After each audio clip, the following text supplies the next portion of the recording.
Sometimes, the greatest miracles don't come from doctors or billion-dollar machines. They come from the tiny hands of children. In a hospital corridor, where hope had gone silent, 3 little girls saw what no one else could. A paralyzed CEO, forgotten by the world. A single father, hiding a past no one dared to ask about. And a bond written in blood, waiting to be discovered. This is a story about healing, redemption, and a kind of love that rewrites everything. If stories like this speak to your heart, stories about second chances, quiet heroes, and the beauty of unexpected family, take a moment to subscribe. It helps us keep sharing powerful tales that remind us all, goodness still exists. Now, let's begin. Genius Triplets. Heal disabled CEO, unexpectedly. She's biological mom. Help single dad. Find true love. The sound of twisting metal was deafening. Tires screeched. Glass shattered. And then, silence. The wreckage of the midnight crash lay smoldering under the cold glow of downtown streetlights.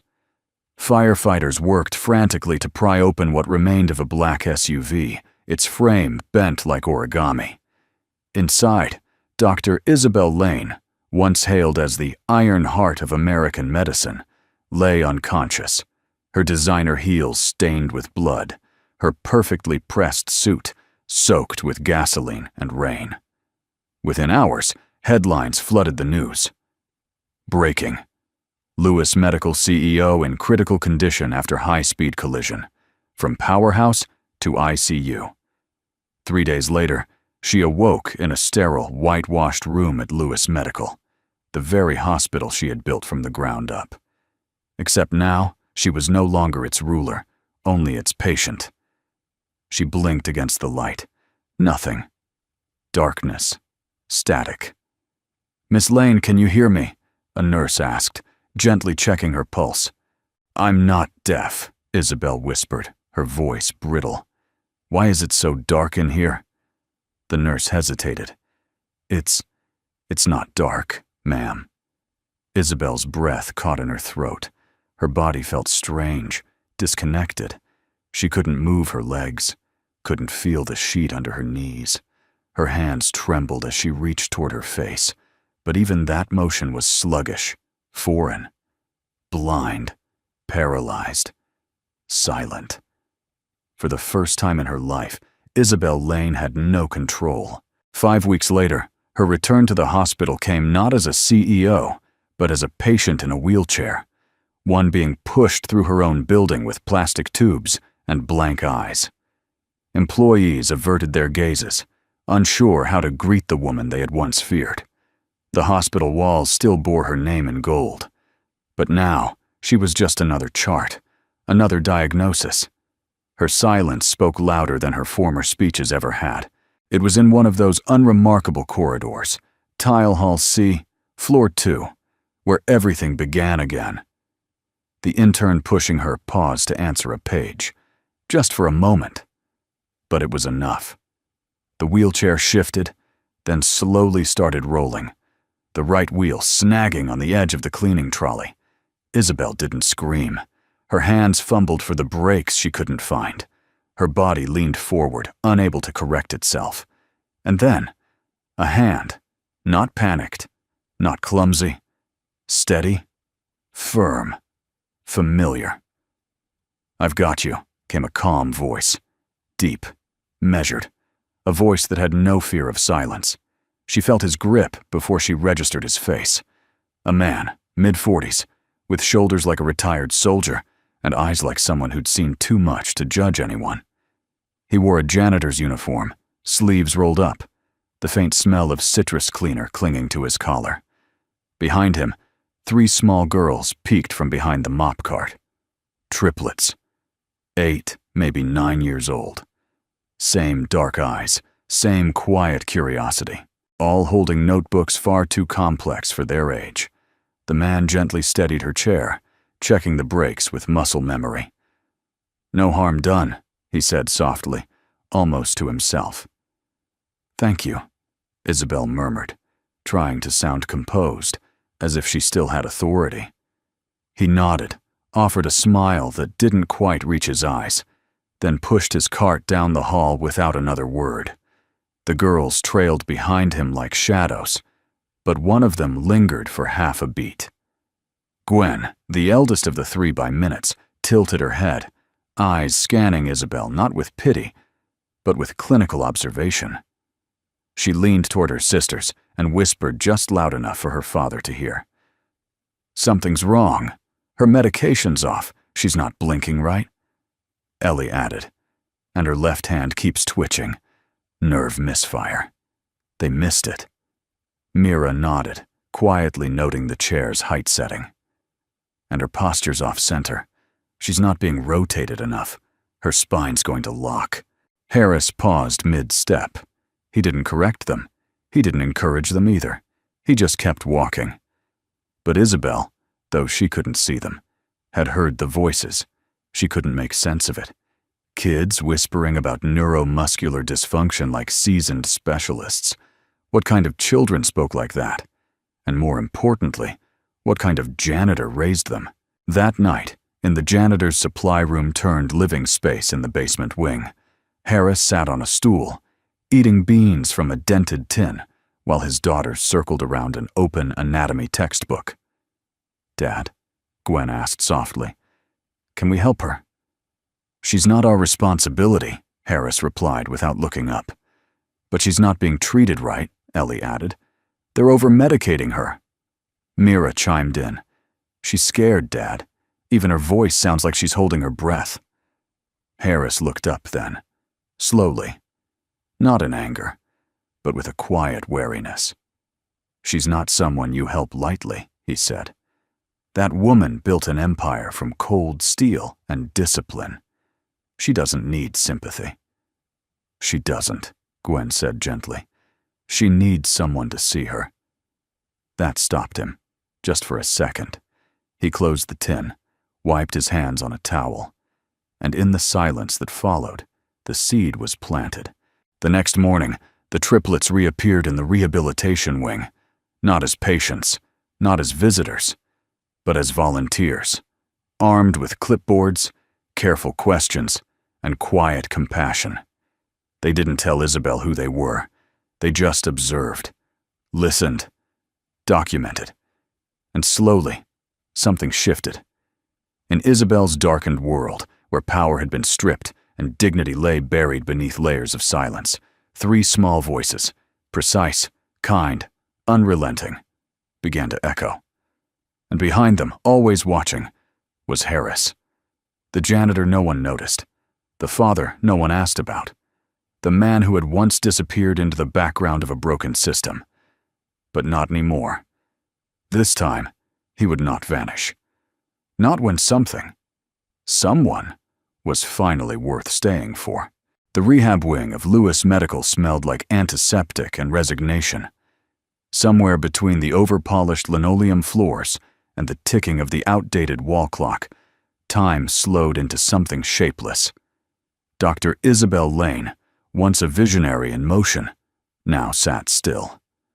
Her hands rested on the armrests of her wheelchair, her eyes empty, dulled by the weight of blindness and painkillers. She wasn't fighting the recovery protocol. Not exactly. She just wasn't cooperating with it either. When asked to perform upper limb stretches, she turned her head. When prompted to engage in leg lifts, she remained statuesque. When spoken to, she responded with clipped one-word answers. The therapists chalked it up to trauma, to grief, to pride. But Isabel Lane wasn't grieving her body. She was grieving the part of her identity that had once made her untouchable. Without control, without function. Who was she? That morning, she refused physical therapy entirely. "I'll pass," she said flatly. "You can record that." The attending nurse hesitated, then retreated quietly, leaving Isabel alone with the soft hum of machines and the ticking clock. Moments later, the faint shuffle of sneakers approached. 3 pairs, quiet, precise. "Miss Lane?" a gentle voice asked. It wasn't an adult's voice. It was Gwen, steady and respectful, with a maturity that didn't match her age. "We brought some things to help." Isabel frowned. "Who authorized that?" "No one," Gwen said simply. "But we noticed you weren't responding well to standard rehab protocols." Ellie stepped forward, cradling something in her arms. A small, makeshift device built from plastic tubing, old headphone parts, and what looked like a Bluetooth speaker. "I built this," she said. "It reads books out loud. It has adjustable speed and voice modulation. We thought maybe it'd help." "Help with what?" "Boredom, frustration, fear." Isabel blinked. The directness of it hit harder than expected. "I'm not afraid," she snapped. Ellie didn't flinch. "That's okay, too." Mira moved to her side without a word and began gently rotating Isabel's right wrist, applying slow, practiced pressure to her palm and fingers. "Reflex therapy," Mira said softly. "Minimal stimulation, but it keeps the nerves engaged." "You're 8, Isabel muttered. 9, Mira corrected. "Still working, but only chronologically." For a moment, Isabel considered objecting, but the room was warm, and her muscles, tense for weeks, had started to yield under Mira's touch. Then it happened.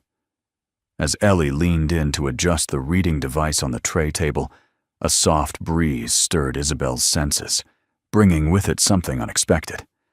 She inhaled, then paused. Subtle, floral, familiar. Her head tilted slightly, nostrils flaring gently. "Your hair," she murmured. "It smells like lavender." Ellie blinked.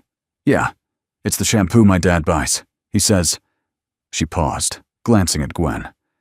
Gwen nodded. Ellie continued. "He says our mom used to love that smell."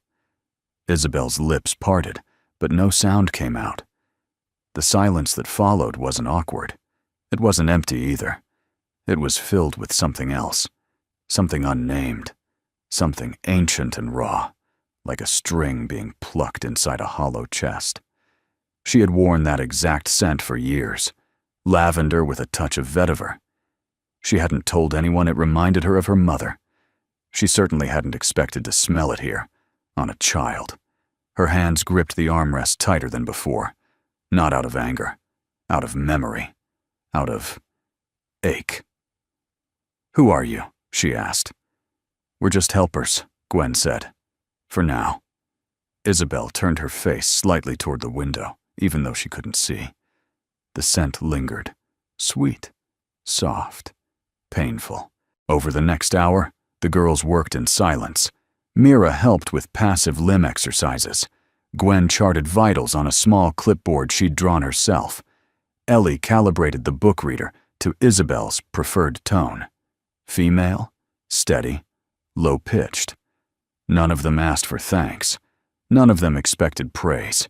They just showed up, with knowledge beyond their years and kindness without condition. Isabel, despite herself, began to soften. No adult in weeks had made her feel this seen. No therapist had paused long enough to treat her like someone more than a broken file on a hospital system.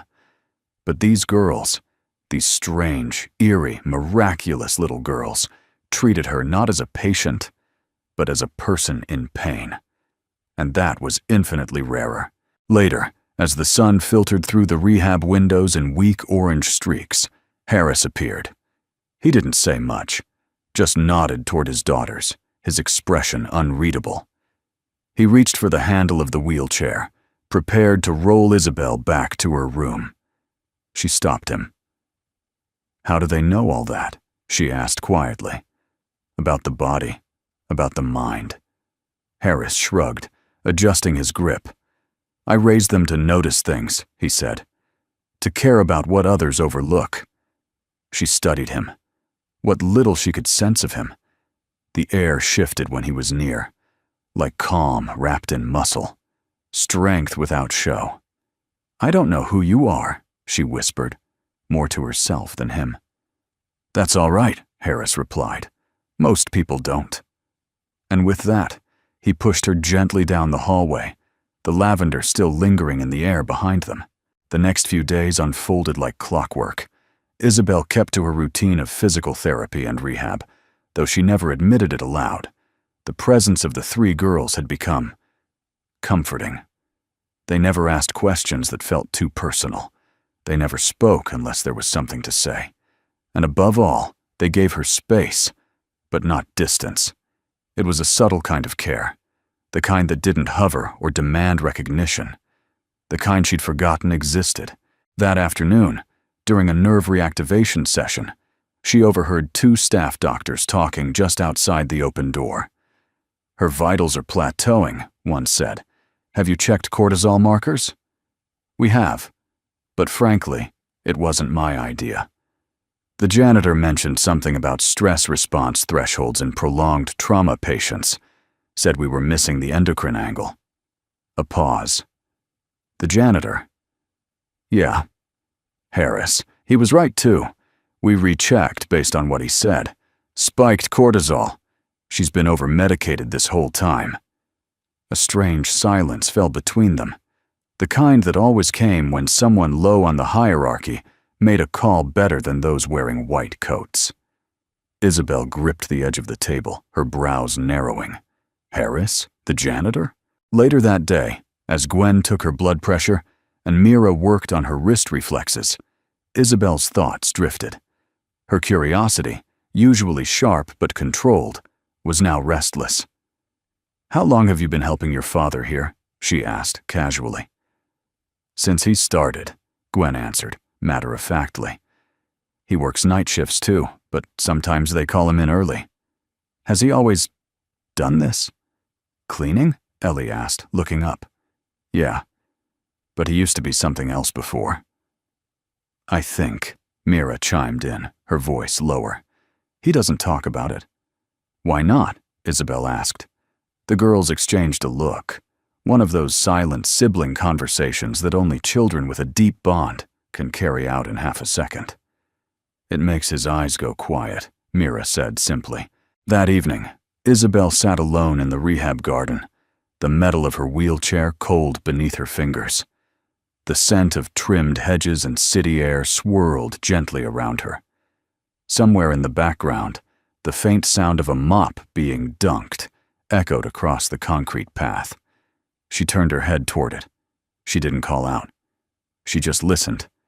Eventually, she spoke. Not to the wind, but toward the direction of that sound. "They said you corrected their diagnosis," she said, "about my medication." A pause, then footsteps. Harris appeared from behind the trellis, sleeves rolled up, gloves still damp. "They weren't wrong," he replied, voice even. "You knew what they missed. I've cleaned enough floors in this hospital to overhear more than I should." She let the silence sit for a moment. "And that's it?" "No," he said, "but that's all I'm saying." She studied him, still blind, still uncertain, but somehow, she saw him better now than she ever had. "Who are you, really?" she asked, not demanding, just wondering. He took a deep breath, hands resting on the mop handle like a staff. "Once upon a time, I wore a different uniform. That's all." "Military?" He nodded once. "Army Medical Corps. Spent 12 years in. Came back with a shoulder full of shrapnel and a chest full of regrets." "What happened?" "Something I can't undo." Another silence fell, but this one was heavier. And yet, neither of them looked away, though she couldn't see, and he wasn't used to being seen. That night, Isabel asked her nurse to bring up her personnel access tablet. Despite her current limitations, she still had administrative clearance, just enough to open internal staff files. When she typed Harris Monroe into the search bar, a basic employee profile appeared. Position: janitorial services. Evening shift. Start date: 8 years ago. Education: NA background. Clean. Too clean. No education listed. No employment history prior. No references. No photo. Just a name and a clock and badge. Isabel wasn't one for superstition, but even she could sense when a file had been intentionally scrubbed. She closed the tablet, leaned back in her bed, and whispered to herself, "You don't vanish like that, unless you've got something worth hiding." The next morning, Harris didn't show up. The girls did. Still quiet, still efficient. But they didn't mention their father, and Isabel didn't ask. But when Gwen handed her a small, folded piece of paper, her hand trembled ever so slightly. It was a note. Short. Typed. "I'll be gone a few days. Don't read into it.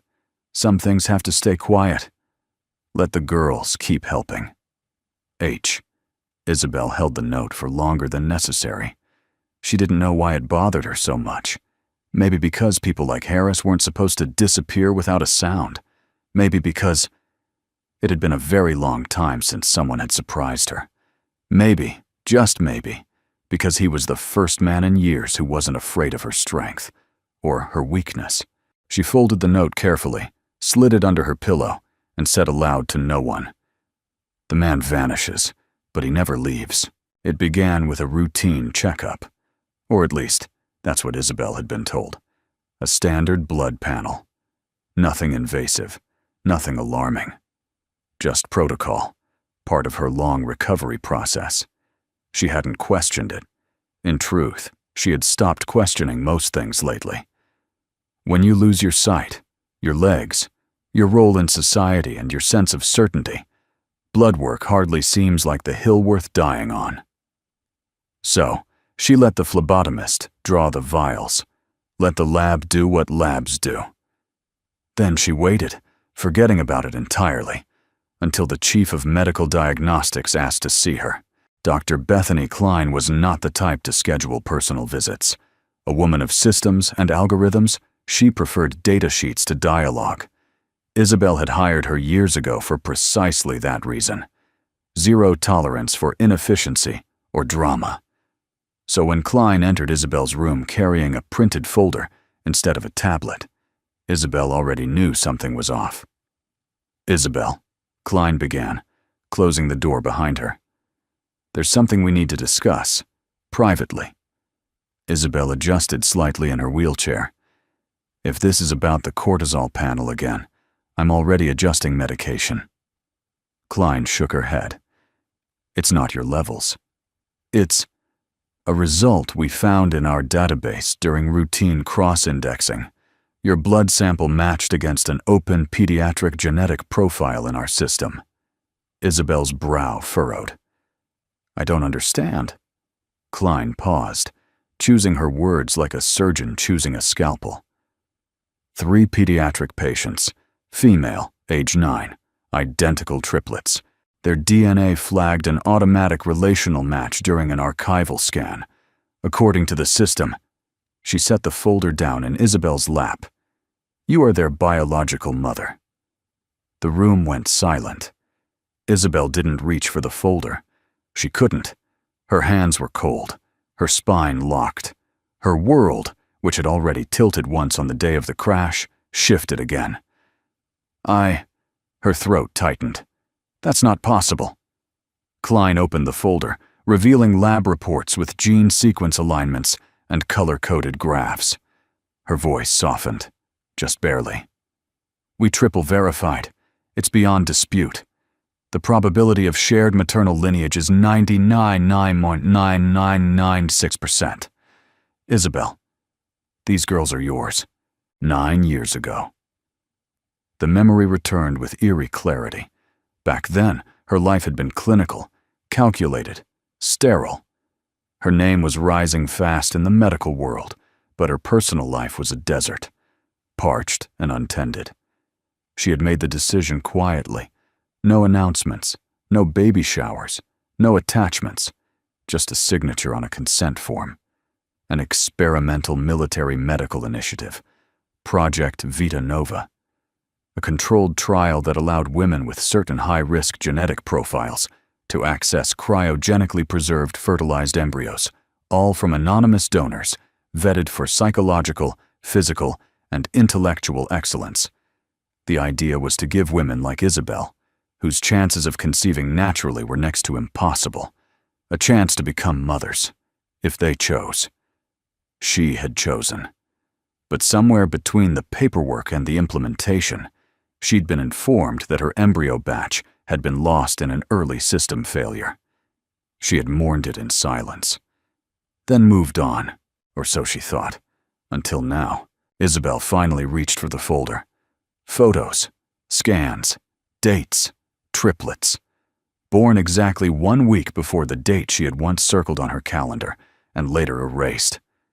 Gwen, Ellie, Mira. 3 names that had tiptoed into her world, bringing books and lavender and nerve therapy, and now thundered through her very DNA. She whispered their names like a prayer, like a curse, like a miracle. Who raised them? She finally asked, voice barely above air. Klein hesitated. There's no official adoption trail, no state record of guardianship, but based on their listed emergency contact, school enrollment, and hospital files, it's the same person. A beat. Harris Monroe. The name didn't land like a bomb. It landed like a key. The janitor. The silent soldier. The man who vanished when questions came too close. He had been right there, every day. Not just raising the girls, but protecting her from herself. She felt her body stiffen, not in fear, in awe, in anger, in grief. Why hadn't he told her? Why had she been left to believe she had no children? While he built a life raising 3, that night, Isabel sat alone in her room, the folder still resting in her lap. The girls hadn't come that day. For the first time since they'd met her, they'd been absent. Perhaps they knew. Or perhaps Harris had kept them away, sensing that something had shifted. The silence of the room wrapped around her, not empty, not quiet, haunted. She opened the bottom drawer of her bedside cabinet and pulled out something she hadn't touched in years. A velvet-lined box. Inside was a silver pendant, her mother's, the one she wore on the day she died in the field, saving a soldier's life. Isabel had kept it all this time, never really understanding why. Now, she did. She reached for the nurse's call button, but stopped herself. Instead, she opened the staff directory on her hospital-issued tablet and found the archived files from Project Vita Nova. Most had been redacted, but one document remained untouched. It was a letter, unsent, dated 3 months after her embryo transfer was declared failed. To whom it may concern, this letter is to inform you that due to unexpected system redundancy failure, your embryo has been reassigned to a secondary program overseen by the Department of Military Medical Ethics. We sincerely apologize for any confusion or distress this may cause. Due to donor confidentiality agreements, no further information may be provided at this time. Isabel read it twice, then again. Then she whispered into the darkness of her room. You didn't lose them. You gave them to him. Somewhere in the city, Harris looked out over the skyline from a rooftop janitor's platform, the wind tugging gently at his jacket. He closed his eyes, as if he could feel something changing in the wind. He didn't know when it would happen, or how, but he knew the past never stayed buried, especially not when it had names, and faces, and eyes that looked just like hers. The hospital lights buzzed faintly as Isabel sat alone in her private room, the pale blue glow of the tablet screen flickering across her face. She hadn't slept. Her hands trembled slightly, not from pain or paralysis, but from the weight of revelation.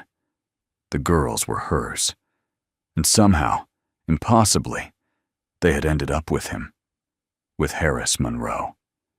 That quiet, guarded man with kind eyes and a spine of steel, who had mopped the corridors she once ruled like a queen, now stood at the center of her unraveling universe. She had questions, 1,000 of them. But first, she needed answers. Real ones. Isabel wasn't just a former CEO. She was a systems thinker, a strategist, and once one of the youngest biomedical ethics officers in the military R&D community. Her credentials might have expired, but her instincts hadn't, and she still had access. Buried beneath the recovery logs and rehabilitation records, the old fire reignited inside her, a woman on a mission. She accessed the Department of Defense Medical Genetics Repository, the same classified database tied to the failed embryo transfer program, Project Vita Nova. The screen required two-factor encryption. Her credentials no longer authorized access, but she remembered a back door, a forgotten dev key her late mother once shared in confidence, for emergencies only. Tonight, Isabel called it in. The interface was cold, clinical, government issue. She navigated through encrypted logs, patient identifiers, and gene sequence codes until she found the file marked Vita Nova Case, .8791, L Donor ID, redacted recipient, Dr. Isabel Lane. Result, viable implantation. Classified. She clicked further, and there it was, a scanned document from 9 years ago, simple, unassuming. Donor identity, Harris Monroe. Military branch, U.S. Army Medical Corps. Rank at discharge. Captain status, honorable discharge. Notes, volunteered post-service following trauma-related retirement. The words blurred as her eyes locked on the name. Harris Monroe, her janitor, her daughter's guardian, their father. A gasp escaped her lips, not out of betrayal or anger, but from the unbearable poetry of it all. She had spent months in this hospital, learning to live without sight, without power. And all the while, he had been there, not just tending the halls, but carrying a secret older than her accident, older than the girls' laughter in the corridors. He had never told her. But why? She slumped back in her chair. The silence in the room was suffocating, thick with unsaid names and unspoken years. She reached for a small wooden box in the drawer beside her bed, the one she had ignored for most of her adult life. Her mother's keepsake. Isabel had always believed her mother, Dr. Marion Lane, had died in a military hospital saving strangers. That was true. What she hadn't known was what lay inside the box. Letters. Notes. Fragments of a life Isabel had never fully understood. She found it tucked in the back, yellowed with time. A journal entry, handwritten in looping script. August 14th, 2003. Afghanistan Field Hospital. I met a young medic today. His name is Harris Monroe. They brought him in after a roadside bombing. He was more worried about his patients than his own wounds. A deep gash across the abdomen, 2 broken ribs, partial hearing loss in one ear. But what caught me off guard wasn't his injuries. It was his eyes. Steady, unshaken, kind. He held my hand when I stitched him, not out of fear, but to stop me from shaking. There's something in him, something rare. If one day my daughter cannot find a man worthy of her heart, I hope the world gives her someone like this soldier. Someone who carries pain quietly and still chooses compassion. Someone who fights, not to conquer, but to heal. If that day comes, let this man carry my hope forward. Let him be the thread that binds what war has broken. Let him give her the kind of love I may never live to witness. Isabel didn't realize she was crying until her fingers smudged the ink. Everything made sense now. Why the girls had always known how to care in ways adults never could. Why Harris had always stepped back, giving her space, never demanding recognition. Why the smell of lavender and cedarwood on Ellie's hair had felt like home. He had never told her, because it had never been about him. It had always been about them. The girls. Her girls. And the silent promise between 2 generations of healers. The next morning, Isabel asked to be wheeled outside for the first time. She wore sunglasses, still growing used to the light. The sun burned a dull warmth across her skin. She breathed deep, letting the air fill places that had been closed too long. And then, like it was orchestrated by fate, Harris appeared at the edge of the garden, pushing a mop bucket, head down, moving through shadow. He hadn't seen her, but she saw him. She saw the man her mother had once described, the soldier, the father, the ghost who had given her daughters a life when she thought she had none. And in that moment, she didn't feel betrayed. She felt found. She didn't call out to him. Not yet. Some truths needed space. Some love stories took the long road home. But she would wait, because now she knew. He hadn't stolen her children. He had guarded them until she was ready to be their mother. The hospital was unusually quiet that evening. Rain tapped gently on the windows, like a lullaby meant only for those who dared to feel. Inside the pediatric therapy wing, converted into a warm, book-lined playroom for Isabel's rehabilitation, sat Mira, her knees tucked under her chin, fingers fiddling with the edge of her sweater. She watched Isabel from across the room, her dark eyes sharp, not in a confrontational way, but in that unsettling, precocious stillness only a child with an old soul could carry. Isabel had just finished her afternoon stretching. Her fingers ached. Her spine pulsed from the effort of balancing in the chair unassisted. But more than her body, it was her heart that hurt, a pain she hadn't yet learned how to name. She reached for a water bottle, her hand still clumsy without sight, when she heard Mira's voice, soft, measured, devastating. "Do you not like us?" Isabel froze. Her fingers tightened around the plastic bottle until it crackled.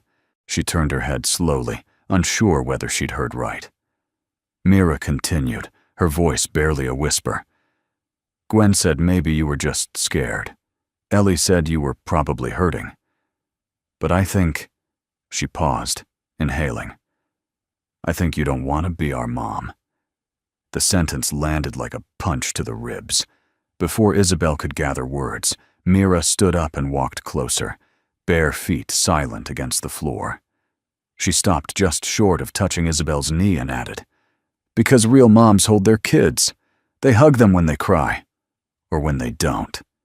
Just because." Isabel's breath caught in her throat. She didn't have the strength to speak. Her hands curled into fists on her lap. Mira didn't flinch. "You've never hugged us, not once." The room spun slowly, not from vertigo, but from the staggering weight of a mirror held up by a child. Isabel wanted to argue, to say something noble or intelligent. But what could she say? She hadn't hugged them. She hadn't even dared to try. Because to hug them would be to accept them.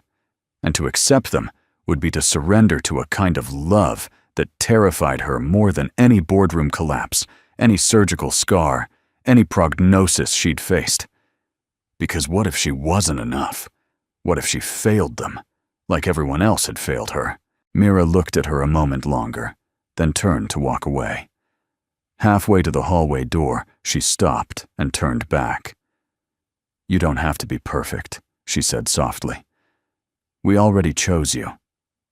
Then she disappeared down the corridor, leaving behind a silence more profound than any rebuke.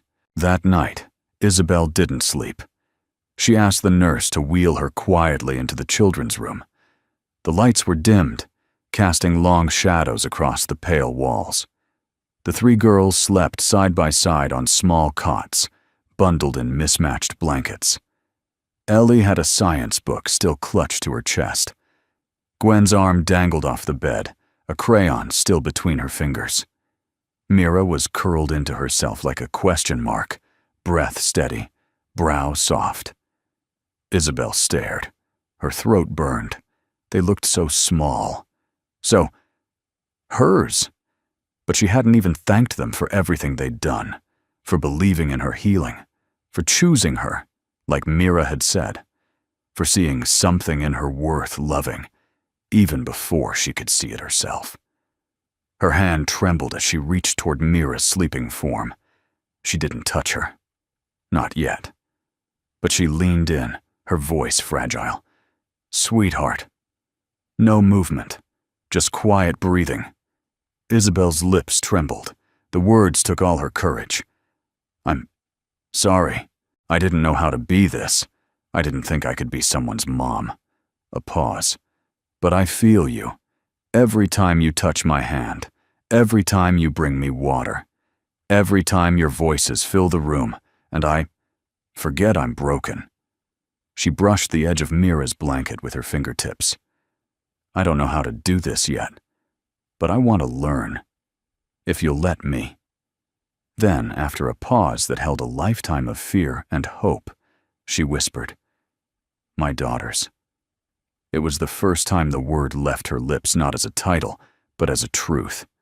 Not biological, not assigned, but believed. "My daughters," she said again, softer this time, as if telling a story only the moon would hear. She stayed there for a long time, just listening, to their breathing, to her heart, to something slowly healing in the silence. Outside, the rain had stopped. But inside Isabel Lane, something had just begun. The sharp click of heels echoed down the marble corridor of Lewis Medical Group's executive tower. Isabel Lane, once the symbol of unshakable authority and unblemished vision, now moved with quiet, deliberate purpose. Her wheelchair glided beside her as she clutched the polished arms, guided not by sight, but by instinct, memory, and something deeper. Conviction. She could feel it before she reached the door. The silence behind the double glass walls of the boardroom wasn't the professional kind. It was electric. Judging. Hushed whispers and barely contained glances. She pushed the door open herself. All 12 members of the hospital's board turned to her at once. Some looked away. Others didn't blink. At the head of the long walnut table, Gregory Vance, chief legal officer, and a man whose handshake once secured a $100 million endowment, cleared his throat. "Dr. Lane," he began with a smile so carefully practiced it may as well have been printed, "we appreciate you making the effort to join us in person." Isabel nodded. "I heard it was urgent." "It is." He gestured to a manila folder in front of him, sliding it forward with a single finger, like a loaded gun across a bar counter. "We've received a formal concern from several department heads. It alleges an inappropriate relationship between you, our acting CEO, and a member of our janitorial staff." The words hung in the air, like dust caught in sunlight, impossible to ignore. Isabel didn't flinch, not outwardly, but inside her stomach twisted. She could hear her pulse in her ears. Not because of the accusation, but because she knew this was never about Harris. It was about power and perception, and the way the world responds when a woman of influence starts behaving unpredictably, like a human being. Gregory flipped open the folder. "According to hospital surveillance logs, you've spent significant time outside of professional boundaries with Mr. Harris Monroe, in therapy rooms, in private corridors, with his children no less, 3 minors." He looked up. "Do you deny this?" Isabel leaned forward. Her voice was calm, but edged like ice breaking under weight. "Are you asking me if I care for 3 children who saved my life, or if I acknowledge the kindness of a man who helped me walk again?" "Isabel," another board member began gently, "it's about optics." There it was.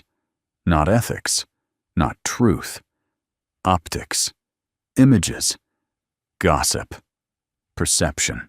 The unspoken rules of status. That afternoon, her name began trending.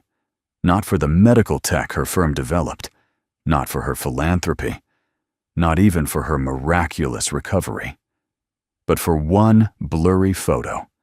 Isabel Lane, laughing beside 3 little girls in the hospital courtyard, one of them holding her hand like she belonged there. Mothergate. Sleeping with the janitor. Triplet scandal. The hashtags burned. Within hours, a confidential internal memo had leaked to press outlets. Overnight, her story transformed from inspiration to tabloid. Evening anchors speculated. Was she unstable after the accident? Was the janitor blackmailing her? Were the children victims or part of the scheme? Every headline twisted the truth into something venomous. By midnight, her lawyer advised her to step down. Temporarily, he said. By morning, board members were already maneuvering to install an interim CEO. And Isabel? She sat alone in her home office, surrounded by commendations and awards that now felt like hollow glass. A single light glowed above her desk. In her lap rested a tiny bracelet, handmade by Ellie from paperclips and string, spelling out, "You got this," in beaded letters. Across the room, her phone buzzed. A text from Gwen. "Are you okay? Daddy says not to worry, but Mira's crying." Another message, from Mira herself. "We don't care what they say. We still want you, as you." Isabel closed her eyes. Everything had changed. Not just her role, her reputation, but the choice in front of her. For years, she had been the architect of her world. Measured, controlled, flawless. Now, she was being asked to choose between maintaining that pristine illusion or standing up in front of the world as a flawed, frightened, fiercely loving mother who didn't even know she was one until it was nearly too late. The next morning, she returned to the boardroom unannounced. No formal invitation, no legal counsel, just herself, in a charcoal suit, hair braided back, scars exposed. The board turned again, this time in stunned silence. "I won't resign," she said, voice steady. Gregory blinked. "Excuse me." "You heard me. I won't resign. And I won't hide behind legal statements while the press crucifies a man who saved my life, or children who gave me a second chance at something I thought I'd never have." She reached into her jacket, pulling out a document. "This is my official disclosure.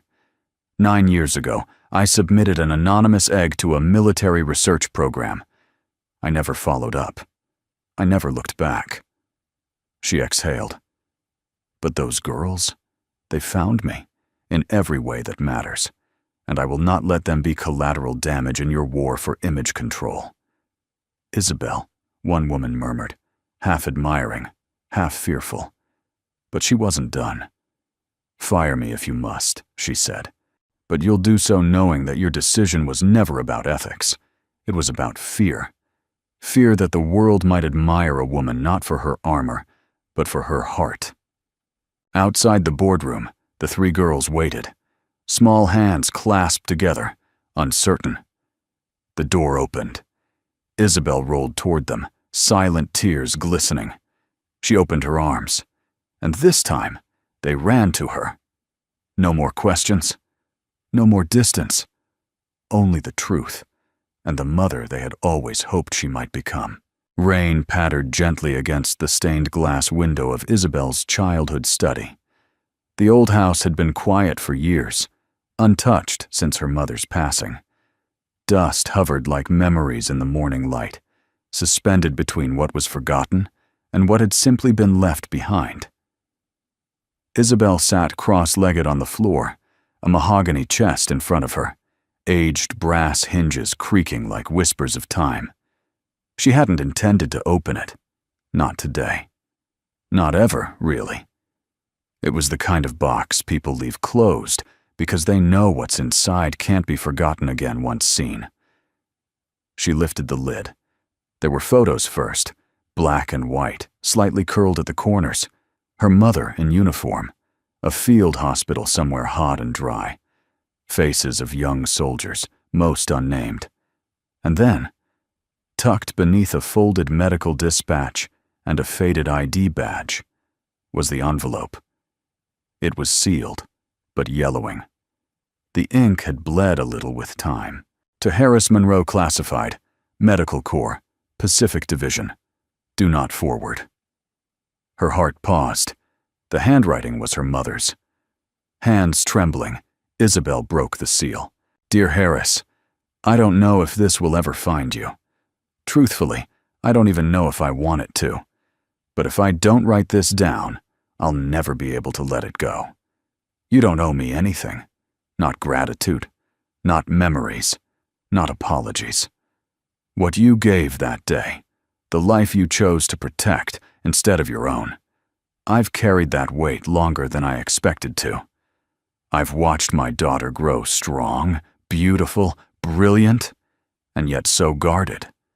I've seen the walls she built, thinking that survival meant success. And maybe I was wrong to let her believe that.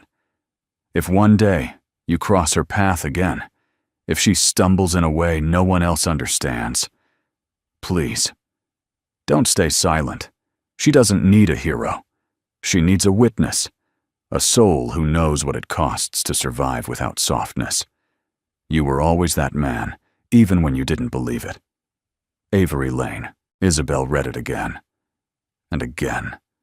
Her tears came quietly, not like the dramatic sobs she'd imagined during her fall from power, but the kind that surface after too many days spent pretending to be steel.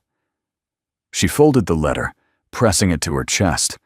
For the first time in weeks, she didn't feel like a CEO, or a patient, or a scandal. She felt like a daughter. Just a daughter. A girl who had once crawled into that same study looking for her mother after a scraped knee or a broken science fair project. And her mother, though gone, had left something behind. A bridge. A light. A request.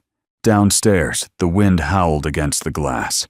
Isabel remained seated on the wooden floor, knees drawn close, the silence of the house no longer oppressive but oddly safe. Her fingers traced the edge of the envelope, then drifted to the box. Under the letter, she found something else. A photo. Her mother and Harris, both younger, both in uniform. He was bandaged, seated on a stretcher, she beside him, scribbling notes. But there was something unmistakable in the frame, their eyes locked in silent recognition, the kind of look that happens only once in a lifetime. She set the photo beside her, then pulled out her phone. For a long moment, she stared at the screen. No draft to prepare. No press release. No strategy. Just one message. She opened her contacts. Harris Monroe. She typed, "I found something. It was meant for you. Can we talk?" She didn't wait for a reply. For the first time in years, Isabel Lane wasn't trying to control the narrative. She was simply reaching out. Later that evening, she stood in the hospital hallway, just outside the janitor's closet where she knew Harris kept his cart. The same closet where he disappeared to avoid confrontation, to stay invisible. She slipped the letter into a plain white envelope, no name, no title, and slid it beneath the door. Just as she turned to leave, a voice behind her murmured, "I always wondered if she wrote it." Isabel froze. Harris stepped from the shadows, wearing his usual uniform. Plain, clean, humble. But his eyes, deep with memory, rimmed with exhaustion, looked different tonight. Open. He picked up the letter from the floor without touching it. His fingers hovered. "After that mission, we were both supposed to forget everything," he said. "But your mother, she never could. Neither could I." Isabel didn't answer. She couldn't. The silence between them wasn't awkward. It was sacred. "Why didn't you ever say anything?" she finally asked. "I didn't think I deserved to." Harris exhaled slowly. "You were meant for more. A life with power. Precision. Not a man pushing a mop." She stepped closer. "But I was drowning." He nodded. "I know." She placed a hand over his. "My mother didn't ask you to save me. She asked you to witness me. And you did. Every day. Without a word." They stood like that for a long moment, nothing spoken, everything understood. No declarations, no apologies. Only truth, shared in silence. That night, Isabel returned home, a quiet calm in her chest. The storm outside had passed, and in her heart, for the first time, the girl who had long searched for a mother finally understood what it meant to be seen. Not for success, not for perfection, but for the humanity she had buried. And the letter that had waited all this time had finally found its way home. The storm broke without thunder, no flashing headlines, no courtroom drama, just a quiet, typed letter delivered to Harris Monroe's modest mailbox at the back entrance of Lewis Medical Group. It read like a legal formality, but its weight crushed more than paper. Notice of review. Allegations of unprofessional proximity between custodial employee and minors currently housed in hospital recovery ward. Subject to immediate investigation. Temporary visitation suspension, effective immediately. Harris stood in the hospital courtyard, the letter folded neatly in his hand, his eyes scanning the trees beyond the fence. The crisp air carried the early whispers of fall, and the leaves, amber, ochre, and crimson, fell silently around him. Behind him, the hospital loomed like a quiet accusation. He didn't speak. He didn't rage. He simply folded the paper twice more and slipped it into his pocket. Upstairs, Isabel stormed into the staff lounge, slamming the door behind her so hard the glass in the cabinets rattled. "You're just going to let them take your daughters away?" she demanded, her voice sharp, disbelief lining every word. Harris looked up from his thermos. Calm. Still. "They're not taking them," he said. "They're just pretending they can." "You call that nothing?" She marched toward him, eyes wild with frustration. "You've raised them since they were born, Harris. You've fed them, held them when they were sick. You taught Gwen how to ride a bike, for God's sake." "I also taught her how to pick her battles," he replied evenly. She threw up her hands. "You're impossible." He didn't flinch.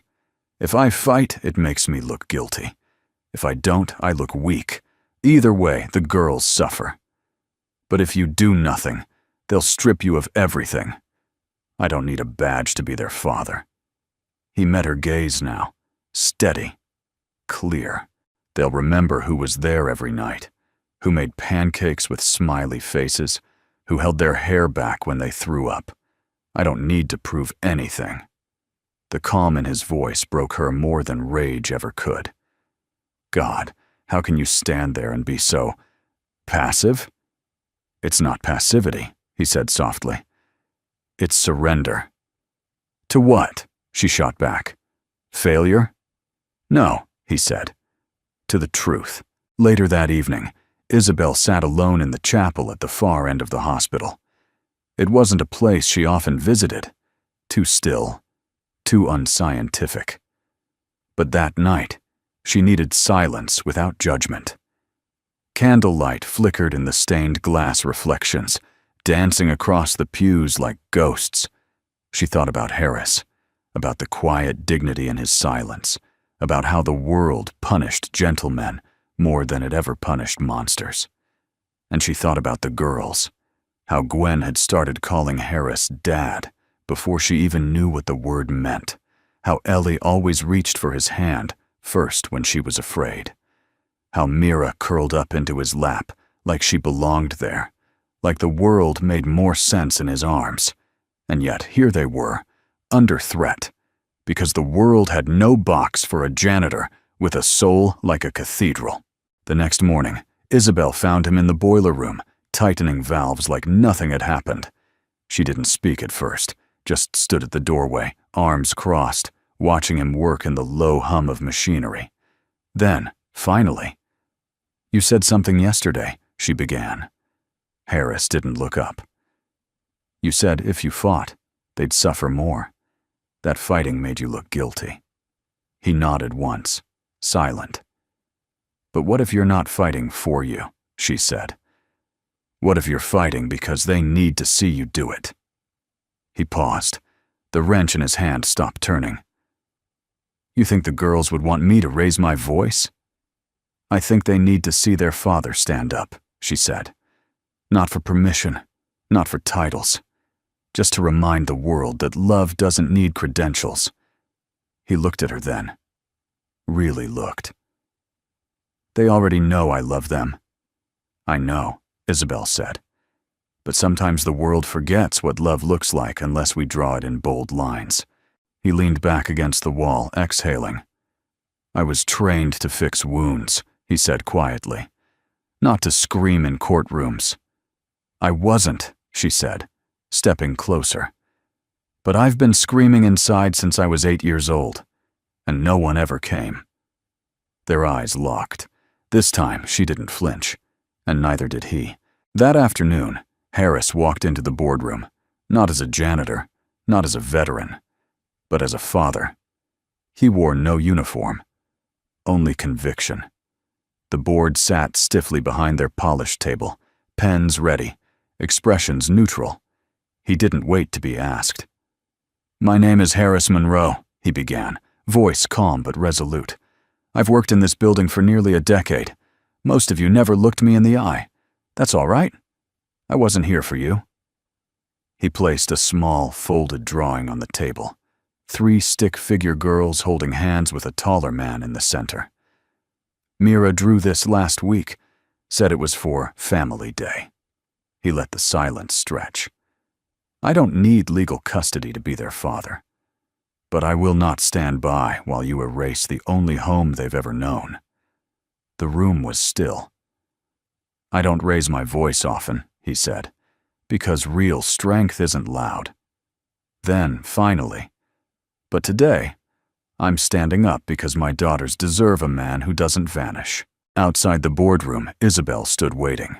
He stepped into the hallway, face unreadable. Well? She asked. He gave a small shrug. They said they'd review the case. That's it? That's enough, he said. And as they turned to walk away, Gwen, Ellie, and Mira ran toward them, breaking every protocol. Daddy, Mira shouted, launching herself into his arms. The world had already made its decision, but so had they. And sometimes, that was all that mattered. The kitchen wasn't grand, nothing like Isabel's penthouse, or the boardroom where she'd once commanded empires with a glance. This space was humble, worn in the way real homes are, fridge magnets crooked, a faucet that dripped unless turned just right, chairs mismatched, but perfectly familiar. The dinner table was set for 5. The light above cast a soft amber hue across the plates. Spaghetti, garlic bread, salad in a chipped blue bowl. Mira had insisted on folding napkins into swans, and Ellie's voice-activated music player hummed gentle jazz in the background. Isabel sat at the head of the table, not because anyone told her to, but because the girls had placed her plate there without question. Gwen sat to her left, cheeks smudged with a bit of tomato sauce, chattering about her latest science experiment at school. Mira and Ellie argued about whether the salad needed more dressing. Harris, across from Isabel, wore an apron with a faded superhero print and served with calm efficiency, as though this scene had always existed. And in some part of Isabel, it had. Maybe not in memory, but in longing. She held her fork with careful precision. Her hand still sometimes trembled, a reminder of the accident that had changed everything. Her eyes, still blindfolded with white gauze, faced the soundscape of her new world. The music, the laughter, the gentle scrape of forks against ceramic, the warmth. It happened without warning, a moment so ordinary it sliced her open. Gwen reached for the bottle of homemade sauce near Isabel's hand. "Mom, careful, it's hot!" The word floated like a feather dropped from a rooftop. Light, innocent, deadly. Silence slammed into the room like a wave. The girls froze. Mira's hand stopped midair, still holding her fork. Ellie turned off the music with a quiet voice command. Gwen's face drained of color. I mean... But she didn't finish. She didn't need to. The word echoed in Isabel's mind louder than any courtroom verdict. Mom, not Ms. Lane, not Isabel, not even Miss. Just Mom. Isabel's throat tightened, and she reached for her glass of water with a trembling hand. The room remained still, as if even the walls were waiting for her response. She took a sip, swallowed slowly, set the glass down. I'll remember that next time, she said quietly, forcing a smile. Thank you, sweetheart. The girls exhaled as if released from invisible chains. Gwen's eyes glistened, her lips pinched together. Mira reached out and gently touched Isabel's elbow. Ellie resumed the music, but the air had changed, not broken, transformed. Later that night, Isabel stood in the hallway just outside the girls' shared bedroom. Her hands rested on the doorframe, body still, heart loud. Inside, Gwen whispered a bedtime story to her sisters, something about a phoenix who forgot it could fly until one day it heard its name.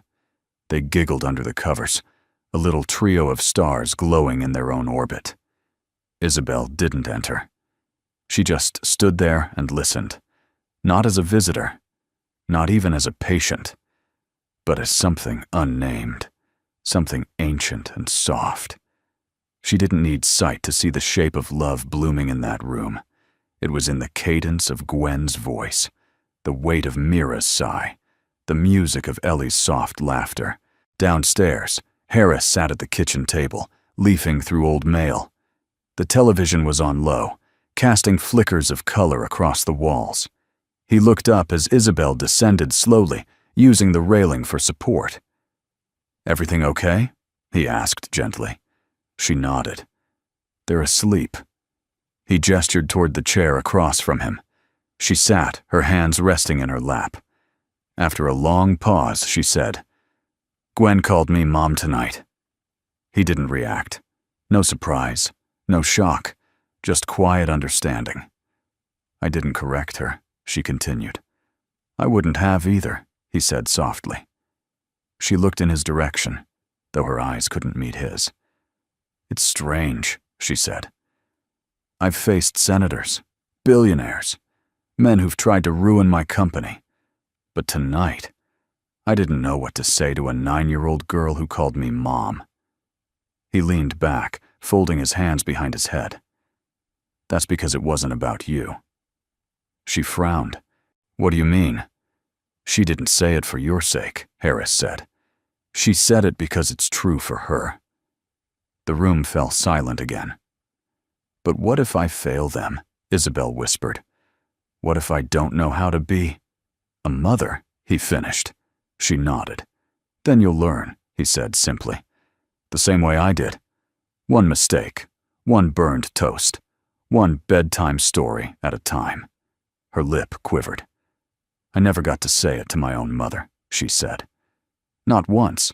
She was always away, in surgeries, on deployments. I wanted her to look at me, not like a project, but like a child who needed someone. Harris's voice dropped. Then maybe this is the universe giving you that moment back. She let out a shaky breath. Do you think they'll forgive me for not being there from the beginning? They already have, he said. You just haven't forgiven yourself. When she finally went to bed, the gauze around her eyes itched, but she didn't remove it. In the dark, she replayed that single sentence again and again. Mom, careful, it's hot. There had been no hesitation in Gwen's voice, no fear, just instinct. That's what stunned her, not the word, but the ease of it, the truth of it. And for the first time in her adult life, Isabel Lane did not feel alone. She felt seen, named, and somehow, home. The boardroom looked the same skyline shimmering beyond the glass walls, same polished mahogany table that once gleamed with deals, power, and ambition, same men and women in tailored suits with eyes sharp as scalpels, holding pens like weapons. But everything had changed, because today, Isabel Lane wasn't here to fight for her title. She was here to let it go. Her assistant, nervous and pale, opened the door for her wheelchair. Isabel rolled forward slowly, her movements more certain now, her hands no longer trembling. She wore a cream suit that softened her silhouette. The white gauze still covered her healing eyes, but her voice, when she began to speak, carried more vision than the entire room combined. "I won't waste your time," she said. Silence fell like a stone into water. "I know why you called this meeting. The rumors, the allegations. My proximity to an employee below rank," she paused. "My relationship with the janitor." Some of the board members shifted in their seats. Others froze, unsure how to read this version of her. Less ice, more fire. Isabel continued. "You've asked yourselves if I'm still capable of leading Lewis Medical Group, if I still represent its values." She drew a breath, slow and deliberate. "You're right to question that, because I've questioned it too." She leaned forward slightly, her hands resting on the table as if grounding herself.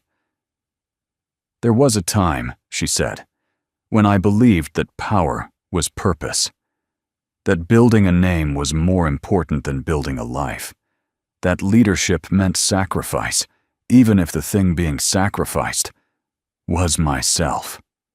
No one dared interrupt. Her words were too honest, too human. "I was wrong," she said quietly. Gasps stirred when she pulled out a letter. Thick ivory cardstock embossed with her seal. She placed it in front of the chairperson. "This is my resignation." The room erupted. Voices rose, overlapping. "You're making a mistake. We can table this. Isabel, you don't have to." She held up a hand, commanding silence. "I'm not doing this because I was forced," she said. "I'm doing this because, for the first time, I see clearly." "I choose to be a mother," she said, voice unwavering. "Not a symbol, not a strategist, not a CEO. A mother." There was a stunned stillness. One of the younger members, a woman who had once idolized Isabel from afar, whispered, "But you built this empire." Isabel smiled softly. "And now I'm building something else. Something quieter, but infinitely more important." She turned her face slightly, toward the window she couldn't see but somehow felt. "I used to think motherhood would make me small," she said, "as if it were a detour from greatness. But I've learned it's not the detour, it's the destination." Another pause. Then she added, "Some legacies are built in boardrooms. Others are built one bedtime story at a time." The chairperson, Mr. Devlin, cleared his throat. "This is highly irregular. We can provide leave, restructure, wait for your full recovery." "I'm not asking for accommodations," Isabel interrupted, her tone kind but final. "I'm offering my truth. I've led this company with everything I had, but I have more to give, elsewhere." She folded her hands in her lap and for a moment looked so serene that some couldn't help but stare. She wasn't broken. She wasn't diminished. She was simply free. After the meeting, she rolled out through the same corridor where, months ago, she had first been wheeled in. Broken, silent, blind in more ways than one. Now, each turn of the wheels felt like liberation. Waiting by the elevator was Harris. No suit, no badge, just him. Simple, steady, real. "I heard," he said. She tilted her head, lips curving slightly. "News travels fast." He hesitated, then asked, "Are you okay?" "I don't know," she replied, "but I feel right. That's enough for now." They stood in quiet understanding, the kind that needs no explanation. "Are the girls still at the hospital library?" she asked. He nodded. "Gwen's organizing the audiobooks by emotional tone. Ellie's trying to convince a nurse to test her eye scan reader. Mira's journaling what she calls the rise and fall of the empire." Isabel laughed, the sound catching in her throat. Sounds about right. They've been asking if you'll be home for dinner, Harris said, his voice gentle. Home, she repeated, almost tasting the word. It had never meant a place before. Now it meant 4 chairs at a noisy table. Jazz playing softly, sauce that might spill, laughter that didn't need permission. I'd like that, she said. That evening, she sat on the back porch of Harris's modest home. The air smelled like basil and warm earth. Somewhere, Gwen was trying to teach Mira to braid her hair, and Ellie was singing off-key with no shame. Harris handed her a cup of tea. You gave up a lot today, he said. I gave up a nameplate, she replied. Not who I am. He studied her for a long moment. You're stronger than any general I've ever served under, he murmured. She smiled, touched. Then, after a beat, said softly, Your daughters saved me. They do that, he said, taking a sip of his own tea. A silence settled between them, but not the uncomfortable kind, the kind that wrapped around you like a blanket and said, You're safe here. As the sun dipped behind the trees, Isabel leaned her head against the wooden post of the porch. I don't know what I'm doing, she admitted. Neither did I, Harris replied. Still don't. But you seem so calm. I fake it really well, he said, smirking. And when in doubt, I let love decide. She turned toward him, gauze-covered eyes searching for something she couldn't name but could feel. And what does love decide now? She asked. He didn't answer immediately. Instead, he took her hand, held it without asking, and simply said, that we're just getting started. No one expected a courtroom to rise from the hospital garden. Yet there it was, mid-afternoon sunlight filtering through the maple trees, turning their leaves into stained glass above the makeshift benches. Cardboard signs reading, The People's Court, were taped to the sides of overturned laundry bins. Stethoscopes were strung up like garlands.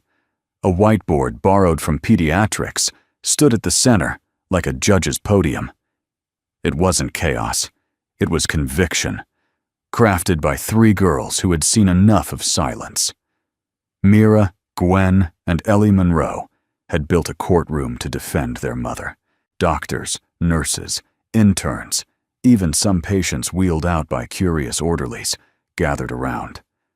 Phones began recording long before the first gavel fell, an empty plastic cup in Mira's hand, striking rhythmically against the edge of a lunch tray podium. Mira stood taller than usual, her curls tucked behind her ears, voice steady.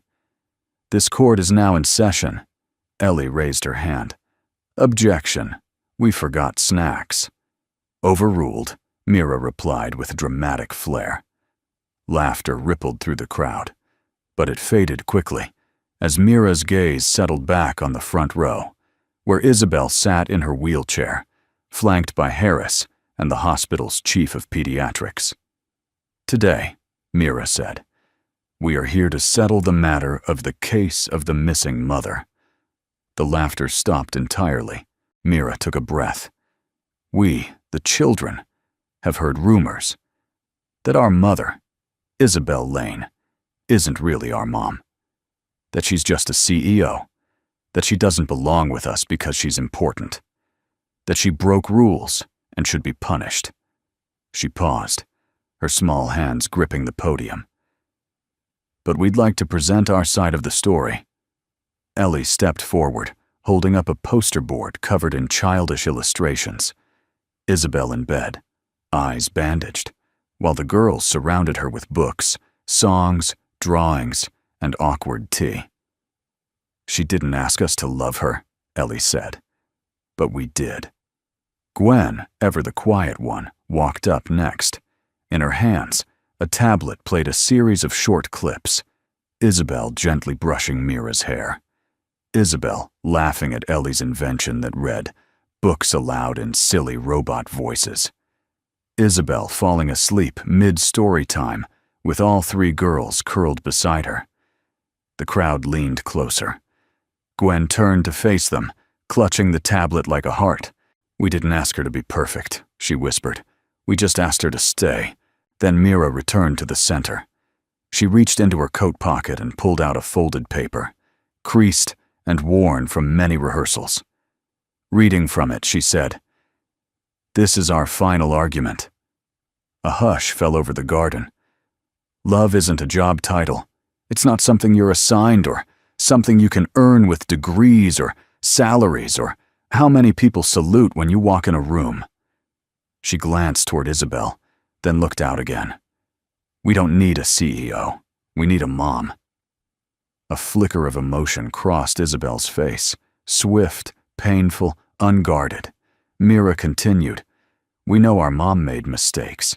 She didn't know we were hers, and even when she found out, she got scared. But every time she brought us tea, or stayed up to listen, or tried to understand us, she was becoming a mom. She already is one." A pause. Then her voice cracked, barely audible, but enough. "We just want her to know she's loved. That's it. That's our verdict." For 1 full minute, no one spoke. Then someone, perhaps a young nurse, maybe a visiting journalist, began to clap. It was hesitant at first, then stronger, fuller, until the courtyard thundered with applause and camera shutters. Isabel, stunned, turned to Harris. His eyes shimmered. "Did you know?" she asked quietly. He shook his head. "They asked for string, paint, and 1 whiteboard. I figured it was a school project." Her hands shook slightly in her lap. "They defended me," she whispered. "They claimed you," he corrected, "with no permission needed."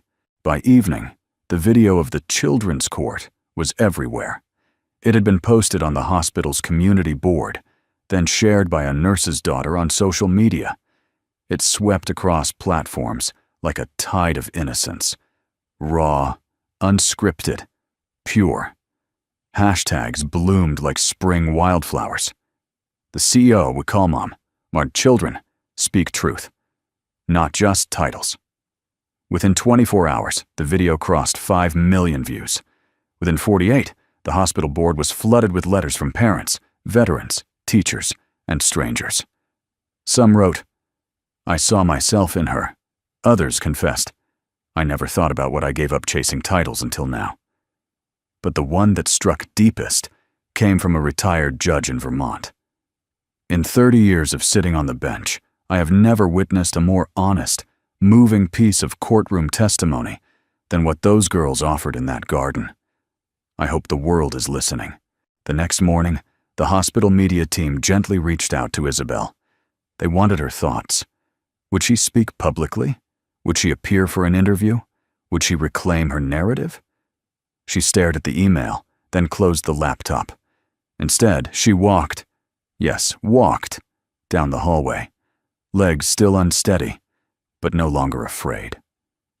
She opened the door to the hospital library, where the girls were huddled over a jigsaw puzzle of Van Gogh's Starry Night. She stood silently for a moment, then softly said, "I saw the video." All 3 looked up. Mira blinked. "Are you mad?" "No," Isabel said. Her voice cracked on the word.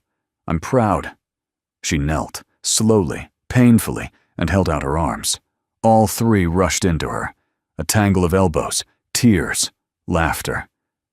"Thank you," Isabel whispered, "for believing in me, before I believed in myself." Outside the window, the late sunlight struck the garden's edge, and somewhere across the world, a woman in her 60s watching the video on a cracked phone screen smiled through tears. Because sometimes the world doesn't change through power or protest. Sometimes it shifts because a child stands up, tells the truth, and reminds us what love looks like. The Grand Hall of Lewis Medical Center had never been so still. Rows of hospital staff, patients, journalists, donors, and even members of the medical board filled the seats beneath chandeliers that glittered like fallen stars. This was the hospital's annual honors gala, a tradition of celebration, of names and medals, of speeches that often blurred into polite applause. But tonight, something different stirred beneath the polished surface. A single name had been added to the closing ceremony, a name no one had expected: Harris Monroe. And when he stepped onto the stage, everything changed. He wasn't wearing a tuxedo. He wore his old military uniform, frayed at the collar, buttons slightly tarnished. The insignia had been removed long ago, but the fabric still carried memory of sandstorms and silence, of broken bodies and whispered prayers under moonlight. Harris stood tall, shoulders drawn back, jaw set. Yet his eyes, those weathered, storm-stained eyes, scanned the crowd not with bravado, but with reverence. He waited for the murmurs to fade. Then he began. "I was asked to speak tonight," he said, voice deep but quiet. "Not as a janitor, not as a soldier, but as a father." A pause. "You see, there was once a time I believed silence was strength, that enduring pain without complaint made me honorable, that hiding love protected others." He looked down, steadying his breath. "I was wrong." He looked up, right into the sea of expectant faces. "Years ago, I was a combat medic in a war zone. I won't name the country. War doesn't deserve a stage. But during an ambush, I was hit. Collapsed in the mud, bleeding out, thinking that was it. A hush fell over the room.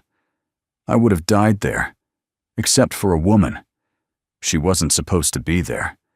She wasn't even on duty. But she came anyway. Crawled through gunfire. Shielded me with her own body while she stopped the bleeding." He paused.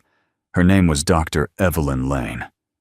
A ripple of recognition moved through the crowd. Isabel's mother. Harris continued. "She dragged me out that night. I was unconscious.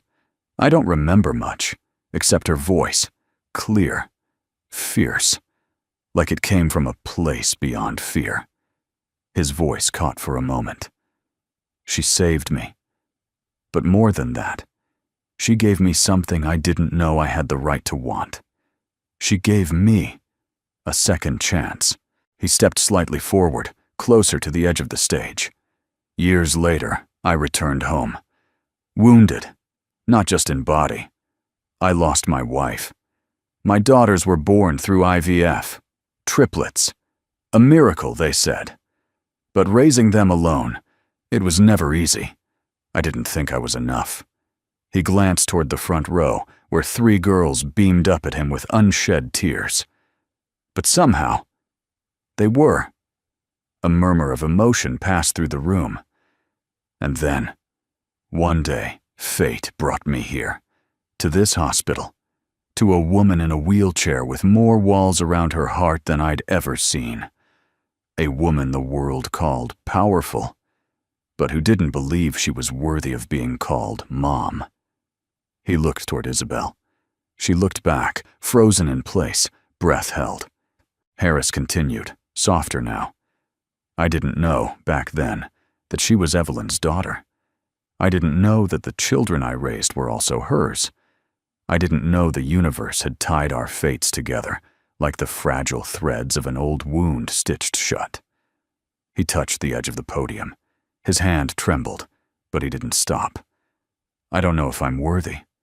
I don't know if I ever will be." Silence. Then firm and clear. "But I will never be silent again." The words hit the room like thunder wrapped in velvet. Not when a woman chooses to mother children who didn't grow in her arms.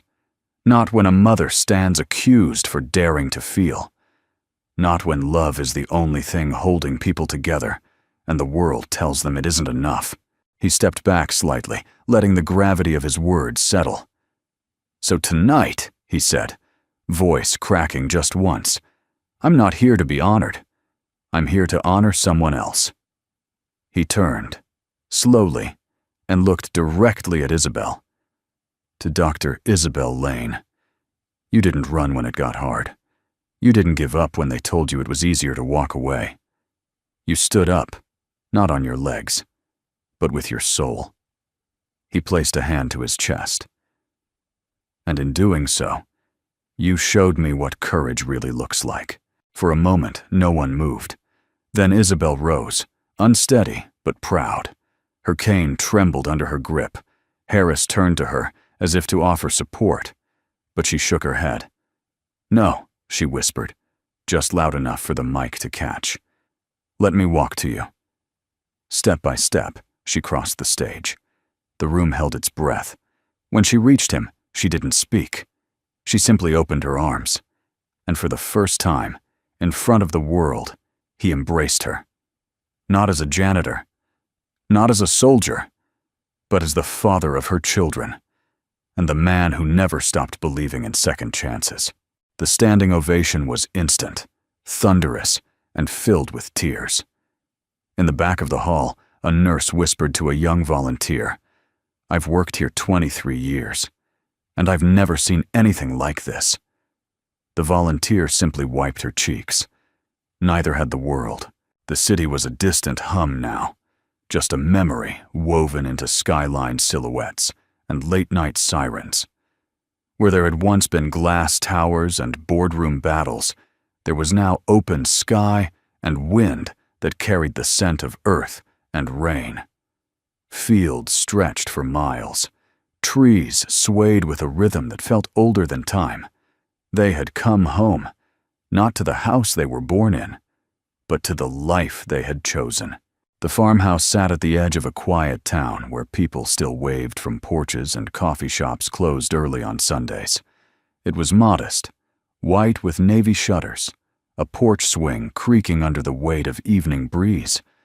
But inside, it breathed warmth, laughter, the gentle chaos of 5 lives finding harmony. Isabel stood in the kitchen. Her white coat hung neatly by the door, not as a CEO, but once again, as a doctor, a healer in the purest sense. The local clinic had welcomed her with open arms, not for her titles, but for her heart. The patients she now treated were not executives or investors, but farmers, teachers, single mothers, and retired veterans. And they loved her for reasons she never thought possible. Across the kitchen, Harris fixed a shelf that had begun to sag under the weight of Gwen's expanding science books. He no longer wore the janitor's uniform, nor the soldier's, but his hands remained steady. Sure, the hospital board, in an unprecedented move, had invited him back, not as a cleaner, but as an honorary ethics advisor. Once a week, he held quiet discussions with interns and surgeons, reminding them that medicine wasn't just about charts and checklists. It was about people, dignity, courage, and silence. He never spoke much in those sessions, but when he did, people listened. Outside, the triplets played under the maple tree. Ellie knelt with a magnifying glass, inspecting the patterns on a ladybug's back. Mira sat cross-legged beside her, sketching a blueprint for a treehouse she planned to build, with help, of course. Gwen lay in the grass with a leather-bound journal pressed to her knees, pencil moving in quiet rhythm. She wrote not for school, not for fame, but to understand the world and her place in it. That evening, the family gathered for dinner on the porch. The sun dipped low, casting gold onto wooden floorboards and lighting Isabel's hair with a soft glow. Harris lit the lantern above them. The girls passed around bowls of roasted vegetables and mashed potatoes, arguing gently about who got the last spoonful of honeyed carrots. Midway through the meal, Gwen looked up. "Can I read something?" she asked, holding up the journal. Harris nodded. Isabel smiled, reaching for his hand beneath the table. Gwen stood. "It's not finished," she warned. "But it's important." She cleared her throat. "Some people say family is who you're born to, but I think that's only part of it. Because sometimes family finds you when you're broken, when you're alone, when you least expect it. There are mothers who never held their babies until they were already walking, and fathers who never say, 'I love you,' but still show up every day." without asking. Love doesn't always look the way we imagine. It's not always loud. Sometimes it's a hand reaching for yours in the dark. Sometimes it's a voice calling you back when you've given up. Sometimes it's just staying. Dr. Isabel Lane didn't give birth to us, but she came back for us, and that's what matters. And Harris Monroe, he didn't fight the world. He let it pass, but he never let go of us. Gwen glanced down at the last line, hesitant, then read it anyway. There are some mothers who don't need to give birth to become one, and there are some fathers who stay silent all their lives, but are still the anchors of the entire world. Silence. Even the wind seemed to pause. Mira clapped first, eyes wide with admiration. Ellie leaned over and hugged Gwen from the side. Isabel blinked quickly, but her tears were unashamed. She stood, walking over to Gwen and wrapping her arms around the girl who once observed her like a stranger, and now called her mom in every way that mattered. Harris didn't speak. He just nodded, eyes glistening, and patted Gwen gently on the back when she sat down beside him. Words weren't needed. They rarely were, with him. Later that night, Isabel stood by the window, watching fireflies blink in the distance. She could hear the girls laughing upstairs, arguing over pajamas and toothbrush rotations. The house was filled with the kind of noise she used to fear, and now cherished like breath itself. Behind her, Harris approached quietly.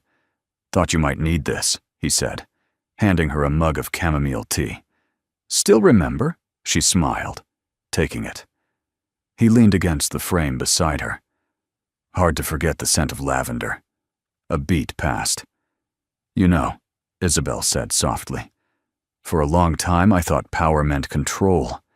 Running a hospital, making the calls, saving lives from a distance."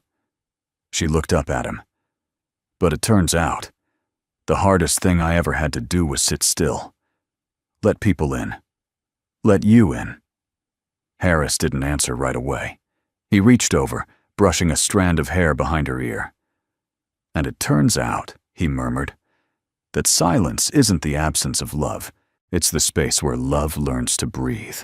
Outside, the fireflies danced. The house pulsed with warmth. A new kind of legacy was taking root, not in skyscrapers or corporate halls, but in bedtime stories, quiet courage, and 3 brilliant girls who had changed the meaning of family forever. And in that stillness, beneath stars too bright to ignore, everything came full circle. The sky outside the farmhouse window was melting into gold. It was that hushed hour, neither day nor night, when the world softened its edges and breathed in a little deeper. The last light of summer spilled through the wide pane of glass that lined the back porch, stretching long across the wooden floors, washing everything in amber. Inside, the scene was quiet, ordinary, and yet profoundly whole. Isabel sat on the couch, a worn book open in her lap. She read aloud with gentle cadence, her voice low and smooth, like river water gliding over stones. Gwen sat closest, head leaning against Isabel's shoulder. Mira had curled herself into a blanket, chin propped on a pillow, eyes half closed in contentment. Ellie was sprawled on the floor with a pencil in hand, sketching scenes from the story as it unfolded. The house was alive with warmth, not noise, but life. Peaceful, steady. On the porch, just outside the glass, Harris worked silently. He knelt with a rag and a small pail, polishing the last few corners of the floorboards beneath the railing. There was no hurry in his movements, only reverence, as if the act itself was sacred. It wasn't about cleanliness. It never really had been. It was about keeping the space sacred, about care and presence and devotion and silence. From time to time, he'd glance through the glass, watching the 4 of them inside, his daughters, and the woman who had once built walls so high no one could reach her. Now, holding them in her arms like she'd always belonged. And in truth, she had. There was something eternal in that image, a kind of stillness that said, "This is what matters." No speeches, no crowds, no names etched in stone. Just a mother reading, a father kneeling, and 3 children who no longer wondered if they were loved. A glint caught Harris's eye. He looked to the side, where Gwen had set her small silver necklace down on the windowsill before dinner. The crystal pendant shimmered in the fading light, clear, delicate, refracting dozens of tiny rainbows against the glass. He picked it up gently. The chain had once belonged to Isabel, a gift from her own mother, passed down now to her daughter, not by blood, but by choice. That mattered more. He held it in his palm, feeling the coolness of the stone, the weight of it. Then, softly, he stepped inside. Isabel looked up and smiled. "You're finished?" "Almost," Harris nodded, walking over and crouching beside Gwen. She blinked up at him, drowsy from story time. "You forgot something," he said, holding out the necklace. Gwen's eyes lit up. She took it carefully, then hesitated. "Will you put it on for me?" He nodded. With practiced tenderness, Harris fastened the clasp around her neck. The crystal nestled against her collarbone, catching the last bit of sunlight through the window. It sparkled like a memory. "There," he said quietly. "Do you miss her?" Gwen asked, glancing down at the crystal. Isabel looked over. The question hung in the air like a prayer. Harris didn't answer right away. He sat back on his heels, looking at all 3 girls, at Isabel. Then he said simply, "We never lose people. We carry them as light." There was silence, not empty, but full, of meaning, of knowing. Isabel reached for his hand. Gwen pressed the crystal to her heart. Outside, the last light dipped below the horizon. The world grew dim, but not darker. Because inside that house, behind the glass, there was still light. The kind you carry. The kind you become. The kind that never leaves. Later that night, after the girls were asleep and the dishes were done, Harris and Isabel stood on the porch again. The stars had come out, bright and scattered like whispers across the navy sky. "You remember when we first met?" Isabel asked. "I remember a woman who couldn't look anyone in the eye," Harris said with a smile. "And a janitor who noticed everything," she replied. She leaned against his shoulder. "I spent so many years building a kingdom," she said. "And it took 3 little girls and 1 man with a mop to show me that I didn't need a throne. I just needed a home." Harris didn't speak. He just took her hand, fingers folding around hers like they'd always known the shape. The wind picked up slightly, cool and fragrant. Isabel tilted her head toward the sky. "I hope she sees us. My mother." "She does," Harris said. She never stopped. Inside, the crystal around Gwen's neck glowed faintly in the moonlight. It rested against the chest of a girl who once longed for a mother, and now had one who read to her every night. On the wall beside her bed hung a new drawing, Ellie's sketch of the whole family beneath a tree, hands clasped, eyes lit up. Below it, Mira had written in bold, careful letters, "This is what healing looks like." The house slept. The porch light flickered once, then held steady. And somewhere in the distance, beyond fields, beyond names, beyond pain, something old and broken was finally made whole. Where are you watching from today? We'd love to know which corner of the world you're in, and what part of this story touched your heart the most. Your thoughts, your memories, even your quiet reflections. Feel free to share them in the comments. We read every single one.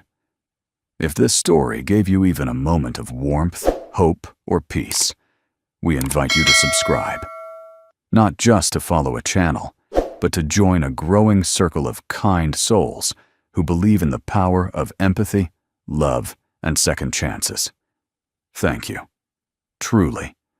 for spending your precious time with us.